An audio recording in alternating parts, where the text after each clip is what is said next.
Welcome to another episode of Out of the Blank Podcast. I'm here with Mr. Phil. Hey, I say, well, Phil Savory to be exact.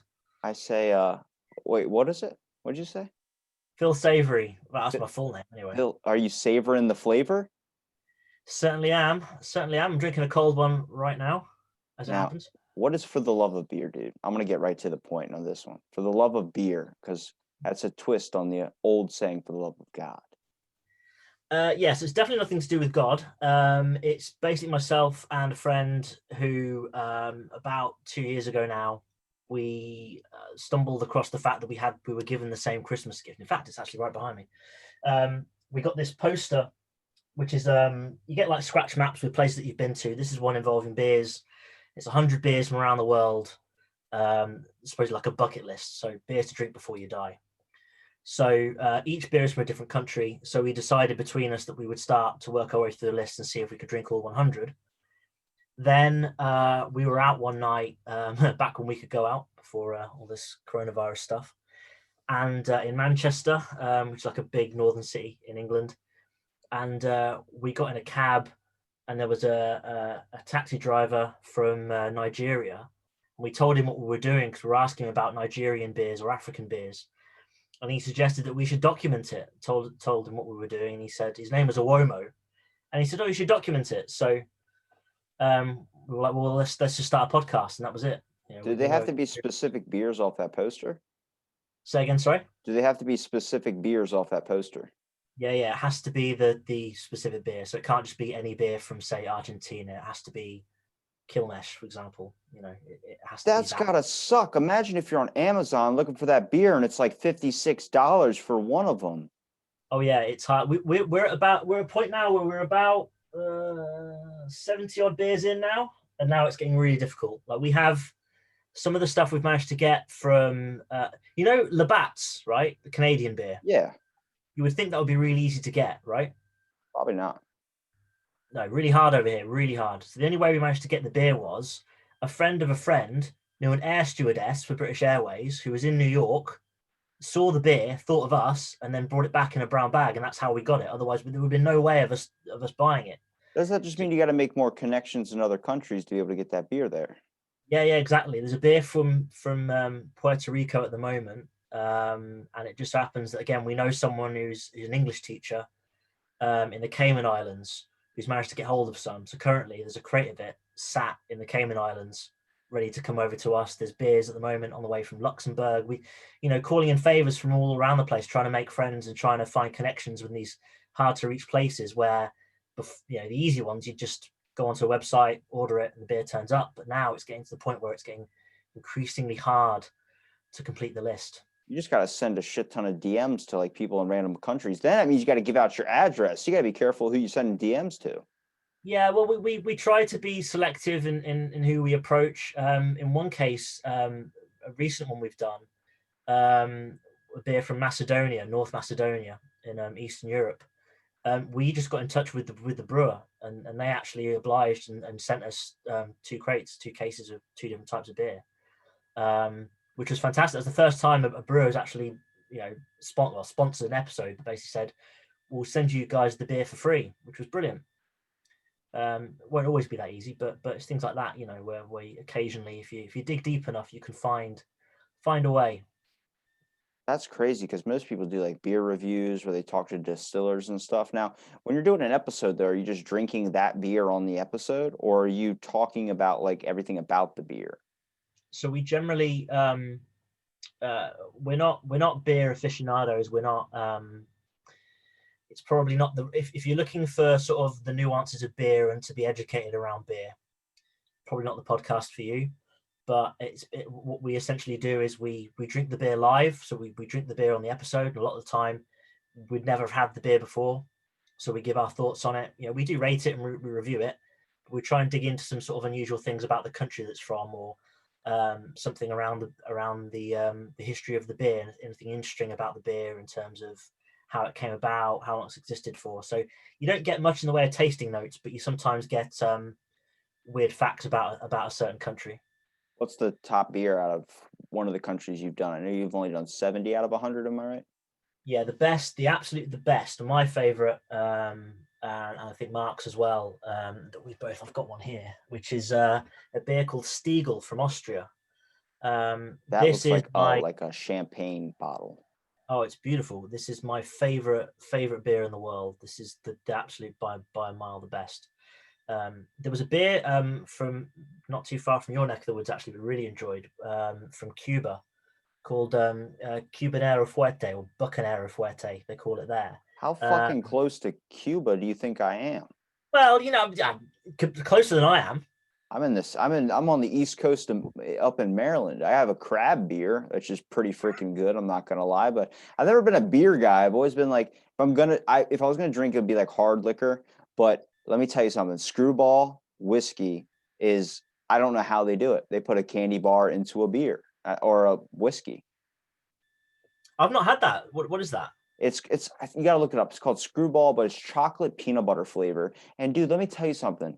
That is like it's so smooth going down. You can get that and get drunk. Except like everybody's got a drunk side of them. And I realize my drunk side's really into politics or just really into getting in an argument with somebody. Like it's Always dangerous socially. Politics. That's especially now. My God, in this country, I know you guys are pretty divisive over there, but it's just as bad, if not worse, here. I promise you. that's because I didn't know the Queen was that hated. I thought everybody loved the Queen. It's not so much that she's hated. I think it's not the Queen herself. A lot of people don't like the idea of the Queen, the idea of having a Queen anymore. But I mean, my opinion, I'm neither here nor there with it really. They're profitable for us having the royal family. Our tax money pays for the upkeep of their lifestyle, but then the amount of tourism it brings in and attention it gets from around the world keeps us kind of relevant, and actually it's profitable. So as far I as I'm concerned, I don't really care. I guess Plus, you wouldn't have the crown.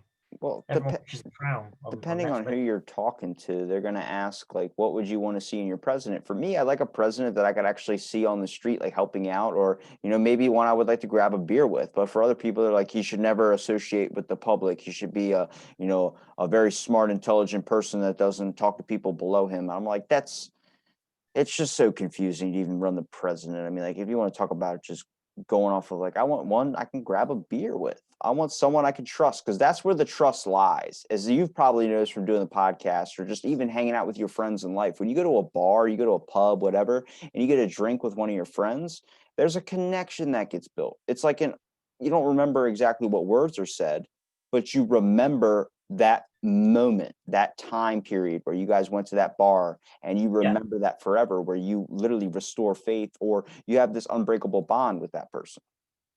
yeah, definitely. You can get those things just on random nights out where you can suddenly forge a connection with someone, or you'll have a little thing that you remember that you totally forgot on the night, and then you see a picture and a few years later and you're like, oh yeah, I remember that picture and how that came about, and all that kind of stuff. I miss it greatly at the moment. Obviously we're over here at the moment, we don't have bars open at the moment, and may do in time for Christmas, we don't know yet, but yeah, it What sucks. what's the weirdest beer you've probably had? Not the worst, but the weirdest. The weirdest. Ooh, the weirdest. Um, there's not many weird ones on the list. Most of the ones on the list are lagers. In terms of general life, Well, who made the list? say again. Who made the list? I've no idea. Just whatever company produced the. You got to search whoever made that poster, like not the person that actually manufactured it, but like the company or whoever was in idea was to do that, and then research about that person, write a biography about them. Like, why did you choose these as the beers when we have all these other ones on there? Like, what's one for the United States on there? It's. Would you want to guess? Take a guess. I fucking bet you it's Miller or Coors Light, something stupid. No, no, not even. Probably more stupid than that. Heineken. No, that's Dutch. Well, it's in America. All right. Probably see if it's not Coors and it's not a Bud Light. Bud. Really, it's Standard Bud Light. Not Bud Light, but standard Bud is the and it's which is so disappointing because obviously the people that made the list, I think they might have just Google searched beers from countries and Or just just find out when that poster's made. Because I mean, I've got things like Anchor Steam beer, which is a beer from California. It was really nice, way better than a Budweiser. Dude, Not Your Father's root beer is probably the best beer that actually tastes like a soda. It tastes Yeah. legit like a root beer. But I'd say being in the States, I don't.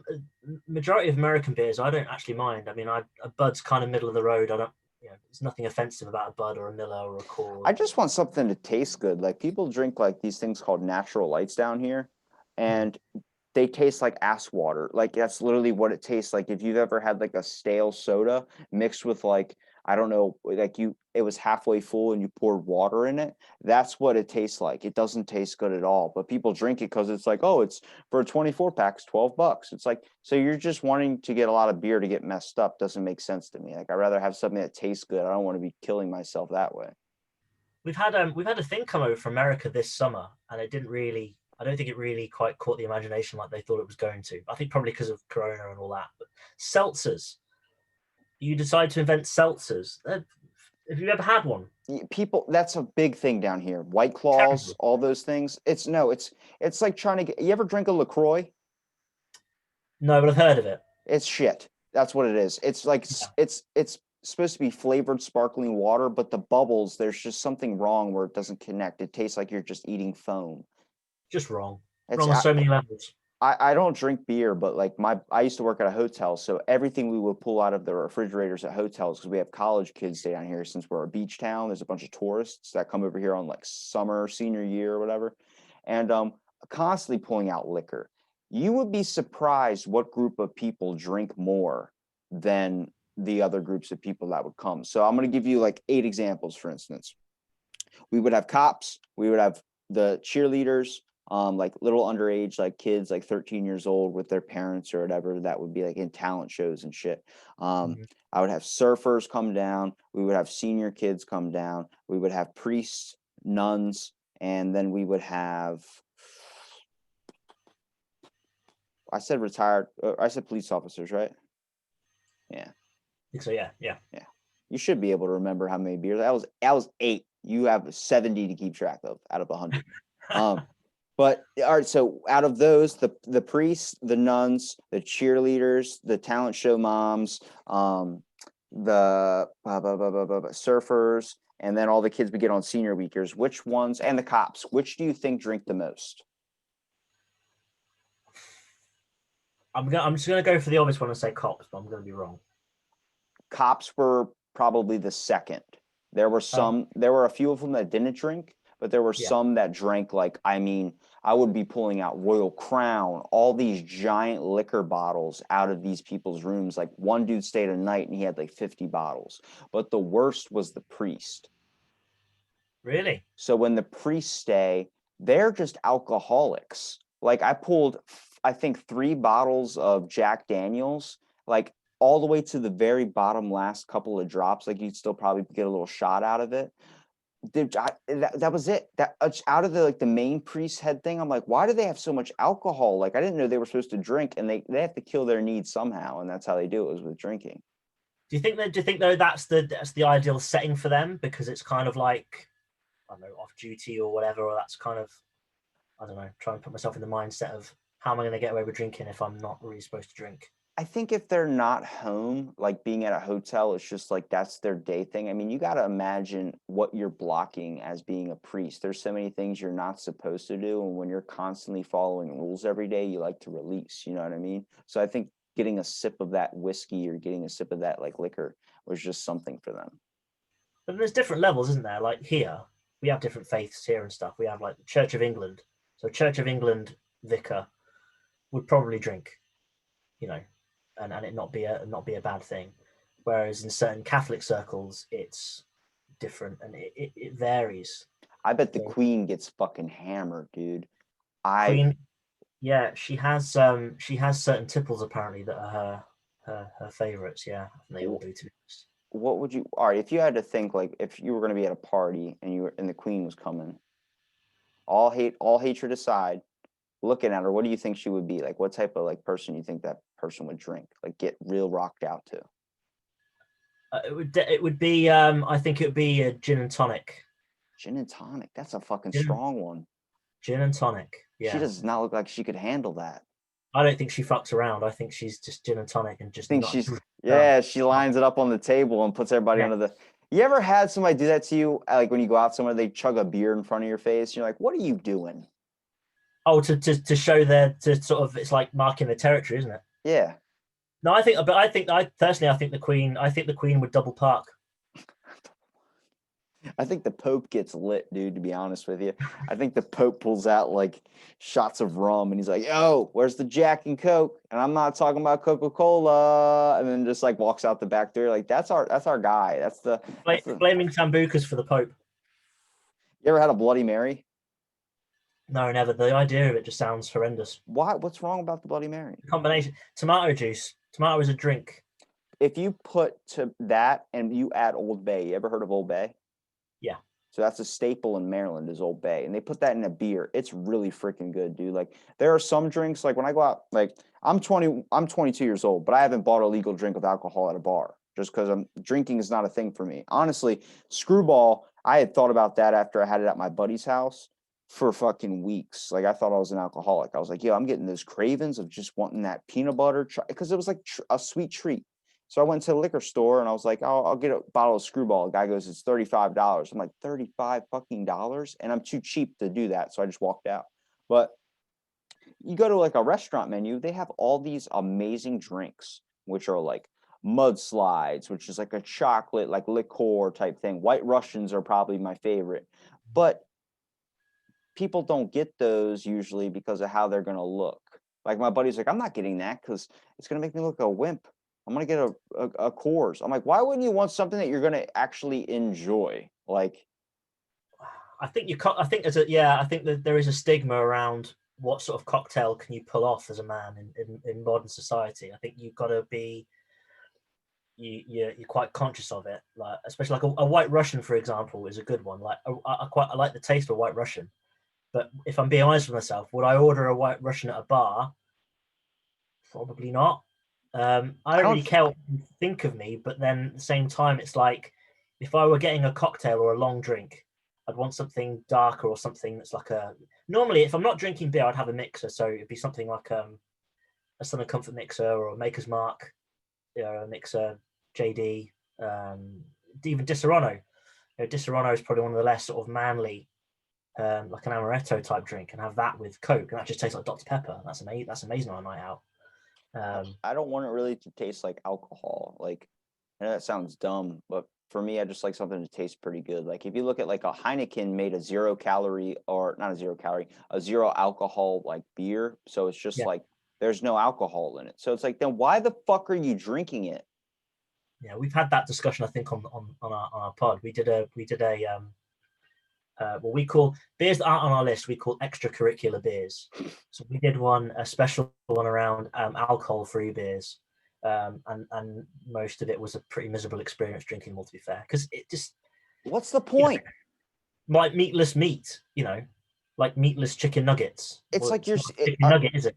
does it help like that you're like if you're drinking that if you're an alcoholic does it help get the taste without getting drunk or something like you can still drive your car like it doesn't Yeah. make sense to me.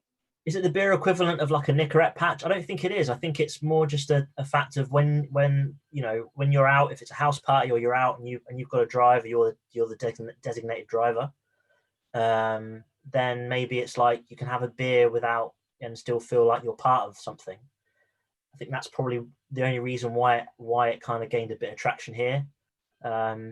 So like I don't you're hanging out with your friends, everybody's drinking, you can still drink, but there's no alcohol in it. Yeah, but you're standing there, you're still holding a pint. There's a huge culture here that when you're in the pub with your mates, that you all have pints. It's the manly thing, isn't it? Have you ever So been in those uncomfortable situations where you've gone to a bar, you've gone to an event, and then you've been the only one that's not particularly going into that event? Like I've taken my brother when I was like 19 or 20 to a bar or something. I've just sat there and drank water while everybody was drinking beers. And I'm like, I feel so judged right now. yeah, a few times, but never. I'm the type of person that generally your experience drinking with me is going to be this is in terms of how I am with you would be pretty much the same whether I was drunk or sober. Probably if I was the more drunk I got, probably I'd be maybe slightly friendlier. But other than that, I'm still going to cut loose. I'm still going to crack jokes. I'm still going to be pretty much the same person. I'd still get up and dance. I'd still do stupid stuff. I don't have to be drunk to do that. I Have just you naturally do that anyway. have you tested what alcohol, I guess, affects your personality? In terms of what, there's nothing that probably turns me bad. Well, no, But no, no, no. There's a experiment that scientists have done where they researched what type of alcohol, depending on if you're drinking whiskey, if you're drinking beer, if you're drinking tequila, if you're drinking gin, if you're drinking all these other types, any list you can name, it affects somebody's personality completely different by triggering certain parts in their brain. So I was wondering if you tried that experiment on yourself. Like for beer, for me, I just get fucking, I just don't want to do anything. I just want to sit and just drink. That's it. Like, if anything, I'm just like, I get bored after a while, I end up going to sleep or something. But whiskey brings me out, like, turns me yeah, into this person that like just wants to have these long ass deep conversations you're not supposed to have in the middle of public. my night out strategy, my drinking strategy tends to be I don't stick to one drink. I don't stick to one type. So I'll start with beer, maybe go for a second beer, but then the third drink or second or third drink would have to be a mixer of some sort. And then towards the end of the night, there'd be less beer and then more things like shots, spirits. And I'd have to make sure I end, or at least sprinkle in there, something that's going to rehydrate. So like a Southern Comfort lemonade is like a good mixer that's not heavily alcoholic, that doesn't taste, doesn't burn much, and rehydrates you. So that kind of keeps you going and sustains yourself. And then a Jaeger bomb is absolutely essential. There needs to be a Jaeger bomb carefully timed so that you can sort of, as you're kind of beginning to hit that kind of peak and you're going to dip down again, the Jaeger bomb is going to give you that stamina that's going to give you the next sort of 3 hours worth. It's all a Fucking beer science. Olympics, man. It's all a science to be able to, because when we go out here, generally when you go what we call out, um, there's going out and there's out, which is like you go out and you don't get back in till like 4 or 5 in the morning. So you have to you need a roadmap to kind of how you're going to drink through that night to sustain yourself for like 8, 9 hours. You've got to look after yourself. There was a joke, I forgot what his name was. I'll remember it. He was off the with Dave Chappelle, and I think the movie was called Half Baked or something. It's gonna kill me if I don't remember his name. But I know Dave Chappelle, I don't know that film. he had a joke that was talking about that your stomach is like a bouncer to a club, that you shouldn't be letting all different types of alcohol in because they don't vibe with each other. It's like you Yeah, just said the complete opposite. yeah, I'm totally the opposite. I'm a bit of a renegade for that because How do, if I drink nothing but beer, one you get bloated and you have to piss way more. And what we have over here in our sort of bar culture is we have I don't know if you have it, but we have like toilet attendants who you'll go and like you'll take a piss and there'll be a guy there stood in the corner with like an array of aftershaves and yeah, a bowl of like sweets, lollipops and stuff. that's So fucking pedophile-ish. every time I go for a piss, I've got to pay like £1, maybe £2, to just for the privilege of washing and drying my hands, because this guy is going to be stood right next to me in my personal space, wanting to spray me with like, I don't know, Davidoff Cool Water or something. But sometimes those guys are handy because if they happen to have your aftershave, it's quite good to get a top up. But you don't always have the one you want. They You get a get lollipop out of it. they gave up on that a while ago. I think you can only get that in like fancy places where it's like, would you like a hot towel? Like, I don't know why I did that in an accent. Our guys have catchphrases, but most of the guys, they're not all the case. Most of the guys are African normally, and they have little songs and jingles and slogans that they say. So one of them is "No splash, no gash." That's a That's a that's a good one. popular one. Yeah, wash your finger for the minger is another one. Sounds all Uh, dirty. yeah, a lot of them. Yeah, yeah. It's and also if anyone that decides, because there's plenty of men that will have you'll piss and then you'll go to wash your hands, and there's some that just don't. They'll just avoid the guy and then just go straight out. And then it's incumbent on the attendant and then everyone else in the toilet at the time to make sure that guy gets shamed, because he'll say something like "dirty boy," and Wow. go, "Oh, you fucking knobhead," and like, yeah, it's Wait, important to try and so shame, if I try and wash shame. my if I wash my hands, do I still get shamed? If you don't, what if you don't pay the man? I don't want to pay the attendant. That's if I'm No, cheap you as don't have to pay. shit. No, wash your hand. No, the absolute basic thing you do, etiquette wise, is Okay. you wash your hands and then you leave. You don't have to. You can just ignore him, wash your hands, and then leave. That's fine. But don't just ignore him and don't wash your hands. That's a cardinal sin. Okay. Just as there's a whole urinal code, and I don't know if this is the same. Yeah, we have The one. It's called "Don't piss in the urinal beside somebody." You go and skip an exactly, open urinal. exactly, Nobody exactly. follows that code. That is the dumbest code. I follow that code religiously, but every old person I've ever met wants to strike up a damn conversation while I'm taking a piss, and I'm like, bro, like Yes. I literally I work at a gym, so I always check the bathroom, make sure nobody is in there before I go to the bathroom because I just can't. It's just a weird thing. I had one old guy sitting there having a conversation with me this morning while I got done my workout and I was taking a piss. I couldn't get it to start. I was like, dude, shut. I don't want to hear about your kids, man. Like, I'm sorry, not right now. This is like my me time. Conversation. I'll allow conversation. What I won't. Your conversation is fine, but it has to be. You can't be side by side. Got to give yourself 1, 2 breathing space. Follow the urinal code. Don't piss directly next to you, and make sure focus is straight ahead. So I don't want a conversation with someone that's like turning to me and saying, "Hey, how is your night going?" while looking like directly into my soul. I just look straight ahead. There's normally like an advertisement for like erectile dysfunction or something that you can look at. Do that. Don't talk and look at me. Talk and look straight ahead, or don't talk at all. Have you okay, what's your worst drunk experience? Because what it kind of links to the public or going, pissing at a bar or something. I've been to Mm. like football games and stuff, and when I would see somebody like drunk passed out in the bathroom, like on the floor or something, and like Yeah, everyone's just walking around them, I never understood that until I gotten too drunk one time, and I was like, okay, I get it. You just really want to lie down and find a spot. You don't really care where it's at. So, what's your worst drunk experience? I've never had. I've not had too many. To be fair, I generally know sometimes to quit when I'm ahead. I've had a few.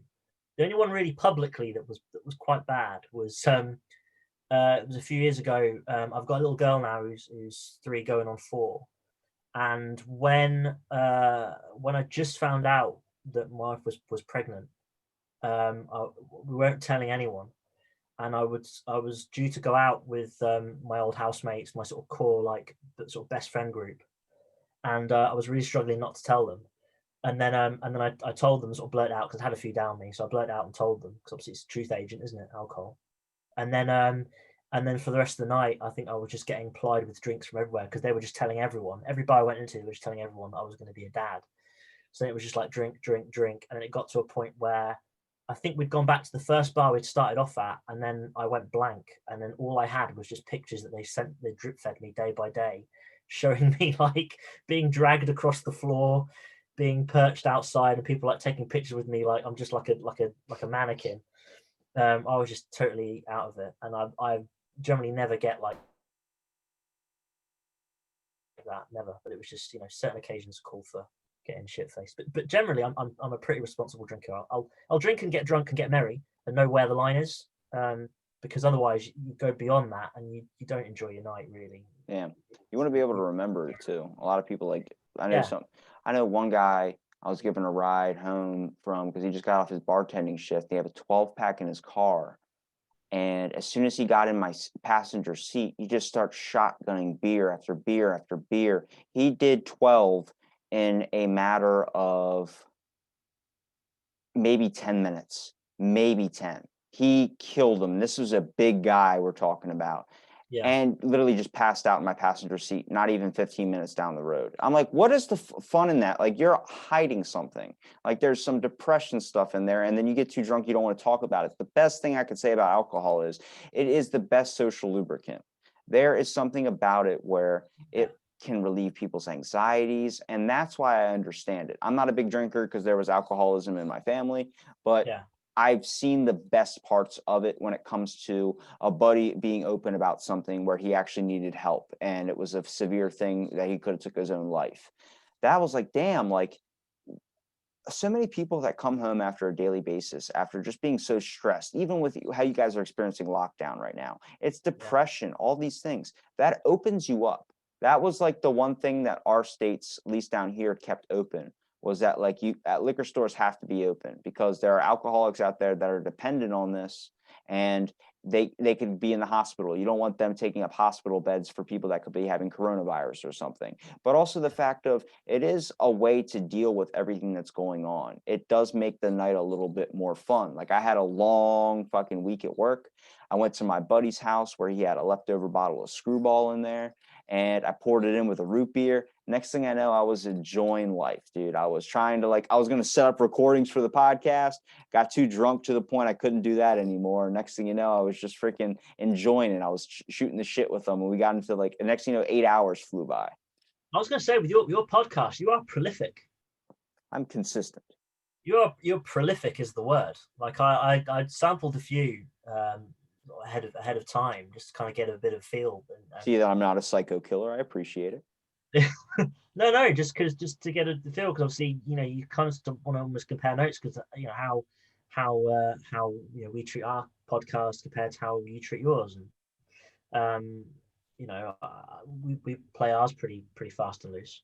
Yeah. But the amount of content you churn out, you manage to crank out an episode like virtually every day, and it's edited and it's gone, it's ready to go. And I know from what you were saying, one of your episodes, you're not a heavy editor. You pretty much just generally where you can leave it as is. Depending on if I get a message or something from somebody like, hey, I was just, if they're really shy, like I've had a 2-hour recording turn into like 45 minutes. And it's funny, I used that example one time, and the person that I used that example to knew the person that I did that for. So it was like a small town world. Like you realize how small this world actually is. You end up meeting someone that knows that person that's been on. But it's like same thing you do with your podcast. You have so much fun doing it because you're being yourself. Like it's like a thing. Like, it would be a lot more work if I was trying to be someone that I'm not. If I was trying to be like this, like it's just me. Like I said, it's just shooting the shit, having a conversation. I want that pub chat, dude. I want that general chit chat type thing where you can connect with someone not knowing anything about them, but all you're having is a topic in mind, or just having a conversation and just going off about it. Like I don't know any of your religious views. I don't know anything. None of that needs to make a worry, because it's just you're just shooting the shit. Yeah, I think it's nice. You kind of I sort of felt that as time went on, we'd become more polished. Like and to begin with, I was kind of obsessed about sound quality and obsessed about the edit and all this kind of stuff. And over time, you kind of thought, well, what's the payoff? Because we generally we enjoy it. We don't really care about a particularly big audience. What we like is that we have a small core audience, and what we like about the audience is we have people that get in touch with us, and connections that we make that are the people that are trying to do the same thing as us now, that are trying to drink through the beers. So then all of a sudden that becomes extra people that are helping you out get hold of the beers, and you help them out, and there's a little community forming around it. And that feels much better to us than trying to put in loads of work to try and actively promote or be something, or be inauthentic to what we really are, which is just two guys that just kind of enjoy each other's company and want an excuse to drink beers. And it doesn't have to be high art. We don't really have to. There's a particular formula there that we're kind of comfortable with, and yeah, it's stayed pretty unprofessional ever since. It doesn't really get any cleaner. It doesn't really get, and we thought, well, why don't we invest in fancier sound equipment and all this kind of stuff? And I was like, well, is it really going to make it more? Is it going to make a huge difference to the podcast? Probably not. Maybe for one or two listeners that kind of people out there that prefer a bit more sheen to it, but we just prefer that rough and ready, almost like you stumble into a pub and there's two guys at a table talking. That kind of feels more the kind of thing that I prefer to listen to. There's other podcasts that I love, and different types of podcasts, but the kind of thing I like to make is just, like you say, general, like this is general conversation. It could go anywhere, and the structure is very loose. I prefer it. You don't want it to turn into a job where you feel like you have to have this hammered out, fine, detailed, excellent $1,000 sound equipment or something. Some people do that. It makes sense, but it's the best part about podcasting is it's a recording. So it's like just I think if we had to invest, if we wanted to really invest, then we'd have to look at the sort of the Patreon route, which I know a few do, which I don't really want to do. I think no, I'm against it. I'm against it. It's a big ask. I don't have anything against people that do it. But I think it's a big ask to ask people to pay for something that, That's what I'm saying. All my friends do it, but I tell them, I'm like, my content will always be free because at one point in my life, I never thought anybody would ever listen to me ever. So, That's the thing. Yeah, yeah, I think the I think the trade-off for the kind of professional element is more of the just general enjoyment. It's a hobby. It's not. This isn't a job. It's a hobby. plus you It's said something. making connections too, dude. You probably have made mass connections. Just have you had anybody like reach out that's from an area you're trying to get a beer? Like for like, is that the only time you record is for an upcoming episode, or you do the extracurriculars too? We do. So we do. Yeah, we'll generally try and line up beers that we can from the list that we can drink through, and then we'll do little specials in between. Um, we did a 4th of July special this year where we just picked because we weren't happy that Bud was the American beer on the list, so we just thought I just went out and found some beers that I was interested in and wanted to try. So we got those and did those. So we just create extra content that way and just gives us an excuse to just um, to record some extra episodes. So we I think even when now it's getting harder to get the beers from the list, we'll find other excuses to create content. I'm sure. Are you going to move it on after you get the 100 beers? What are you going to do? Don't know. We've talked about we briefly talked about what we would do and some ideas for different things. I think you could still keep the same title and still maintain the podcast and go off in other directions. I think it still works. Yeah, we got to find a But new challenge, like 100 beer snacks. Like, what are the snacks in different countries? Some people choose bar nuts or something. What are you going to choose? yeah, some of the beers though are going to be particularly hard. So this we're kind of accepting now that it's going to be a matter of years, I think, to get certain beers now, Is rather there than just is there rather any than we've been doing it now for just over a year, about 14, 15 months. We've been doing the pod, and there's probably by this time next year, if you ask me this time next year how many beers have we done, I'd say we've probably done maybe 10, 15 maximum I about to out say of you'd probably be at like 79, to be honest with you. So want to see yeah, maybe it'd be nice to be 80 or beyond because it gets increasingly harder, and obviously when things kind of settle down and if the money's there to do it, what we'd love to do is to be able to go to the actual country to get the beer, and record there, and that would be amazing. There's a couple of countries we've looked at potentially doing that. you want to pick a country that's like safe to be in though. Like you want your last one to be like one that's kind of close by, not one Yeah, that's like you don't want to go to Cuba as your last beer and try and record there. You'd be like, oh no, this is not comfortable at all. one of the trickiest ones is a beer from Pakistan called Murray beer. And the reason why that's really difficult is because in Pakistan, which is a majority Muslim country, very, very strict on alcohol drinking. But this brewery exists.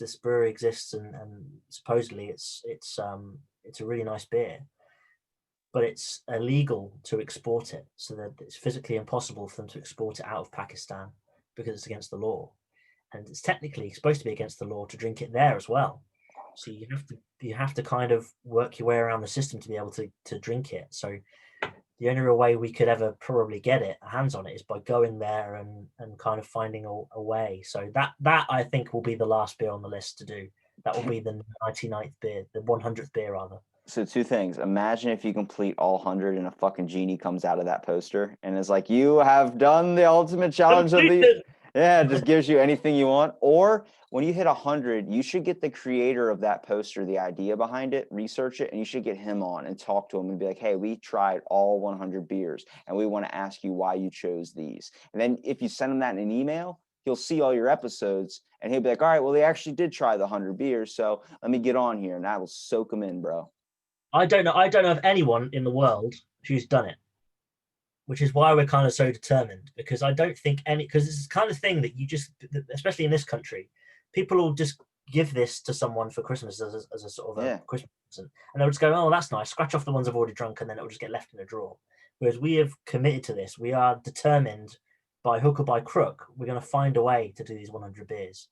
Dude, you better hurry up though, because coronavirus shut down the Corona Brewing Company. How many beer companies on that map that you still have left to complete are probably shut down now? Well, thankfully, Mexico was Modelo who own Corona. So Modelo's ticked off. We've done that, so that's boxed off. That's what I'm saying. You need to hurry up because you're going to get to 99 and the last guy's like, he had a heart attack or something. Next thing you know, there's no more of that company. We did have a beer that went extinct, but we thankfully got to it just in time, which is from the Gambia on the west coast of Africa. That brewery now apparently is shut down, and we got there just in time. Dude, there's going to be some dude that's going to, you're going to find that last bottle, that last 100, and the dude's going to be charging an arm and a leg for that shit. Oh yeah, that I think there might still be some in circulation, but it would be like rocking horse shit. I mean, it would be really, really rare.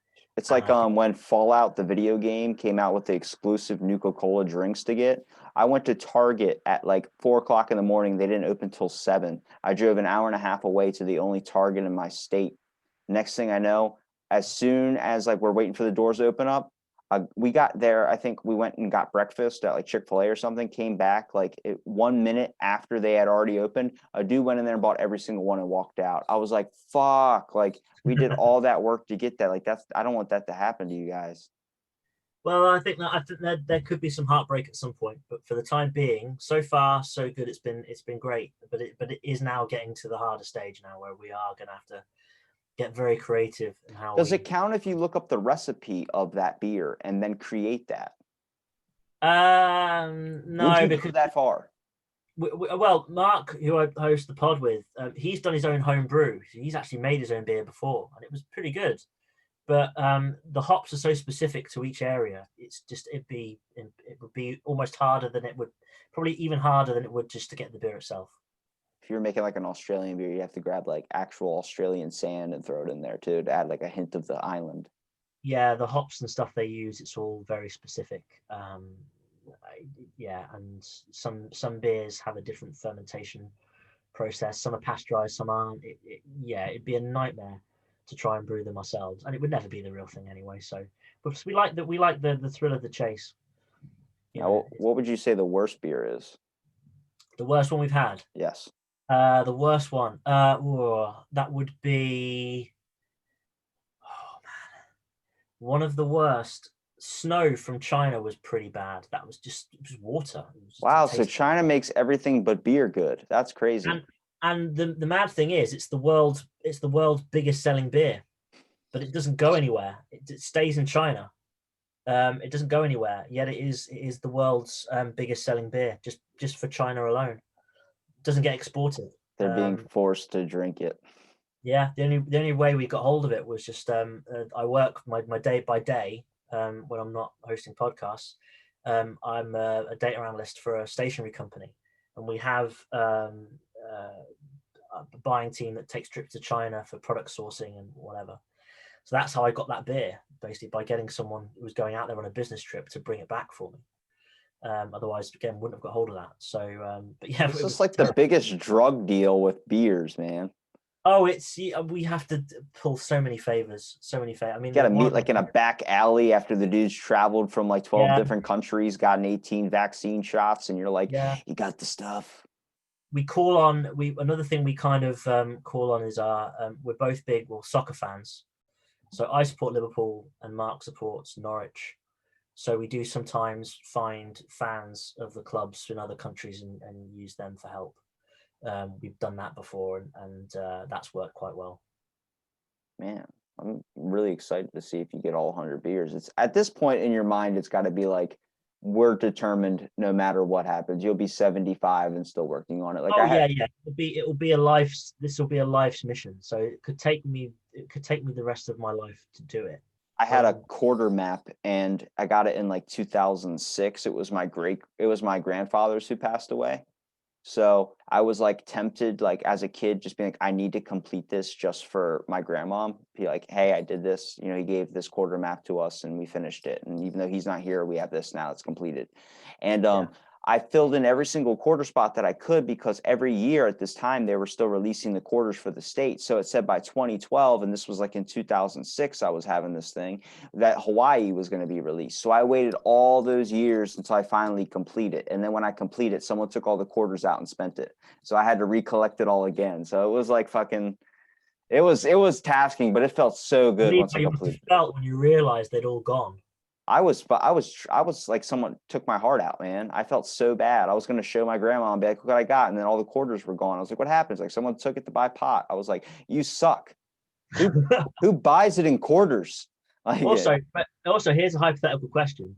So, what happens if Puerto Rico gets added as a state? the Are you quarter going to just maps, it's not on the thing. It's already made. It was yeah? made in 2006. But would you still make sure that you got one and kind of just I don't know taped it on to the side just for completion? No, she's heading out the door. I'm not worried about that quarter map anymore. I still have it in my room though. I would say it's probably one of the things I treasure. I Oh, it's have the a type of thing that you'll keep with that is priceless. It has no value. yeah. It's like It does have value. whenever I travel to a different state or something, I would get those penny machines where you crush a penny and it gets the symbol of Yeah. whatever place you're from. I did the same thing with I bought a penny book and I collected all the travels I went on and I gave it to her as well. What's your favorite state other than your own? I haven't been to a lot, but I liked Hawaii a lot. No, Yeah. actually Vegas. I liked Vegas. I would probably Uh, enjoy it hella more now if I went back as an adult. Yeah, I kind of felt I've missed the boat with Vegas because I feel like if I went now, I'm a family man now, been married for like 7 odd years. I've got a little girl. Vegas is the sort of thing I would have done like before I got married. I would think I would have enjoyed it more. I think kind of cutting loose and it's called Sin City for a reason, isn't it? I think probably if I was gonna say why I love Vegas so much was probably because of the Greek statues at the Caesar's Palace were the only thing I really enjoyed. I spent just a couple hours just walking through the gardens of that place, looking at all the statues. I'm a big architecture fan, so like that's probably one of the countries I want to travel is Athens, Greece. Yeah, yeah, I'd like to go there. Yeah, definitely. I'm not really that well traveled. I mean, I've been to Florida. That's the only place in the States I've been to. Obviously, very touristy because you're just doing, your life is just based around International Drive and Disney parks and stuff. So not really What's America. what's a life goal you have for a beer besides completing the map? Like for me, I would want to drink a beer with a monk. Ooh. Um, don't other than completing the list, I don't really, actually no, tell a lie. No, there's one that myself and Mark both want to do, and I'm confident we will. Is that our favourite beer, Stiegel from Austria? That I think we'll get friendly with them, and we will at some point go over there to the brewery. We'll go to Salzburg in Austria. I think we'll spend some time there, and we'll go and visit them. I think we'll do that.